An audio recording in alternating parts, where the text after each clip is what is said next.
გილოცავთ ეს გამარჯვება არის თუნდაც მცირედი, მაგრამ მაინც პატრიარქი 3 საათზე ხვდება დივშენის დაავადების მქონე ბავშვების მშობლებს.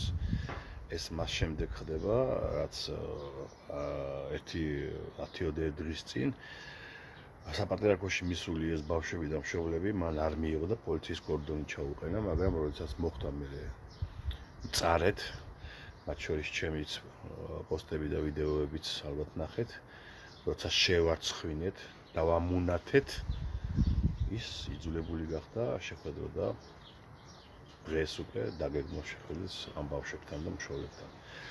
პირველი ნაბიჯი არის, რა თქმა უნდა, ეს ყველაფერს ანიშნავს უკვე, მაგრამ ეს განსაკუთრებულად აღსანიშნავია, რომ ბრძოლას ყოველთვის აქვს აზრი. აი ხალხს, ვინც დადიოდა ამ მარშებზე, დივშენის ბავშვების მხარდასაჭერად გილოცავთ ყველას ამას, იმიტომ რომ ეს უკვე იმას ნიშნავს, რომ შიომ და საპატრიარქომ აღიარეს ეს პრობლემა. ეს უკვე კარგია. დავეუბნოთ მოვლენებს და შემდეგ ვნახოთ რა მოხდება და როგორ მოხდება. და ჩვენ ამ ბავშვების გვერდით რომ უნდა ვიდგეთ, ეს ფაქტია და კიდევ გავაგრძელოთ ბრძოლა. ყველა შემთხვევაში, სანამ წამალს არ მისცემენ ბავშვებს.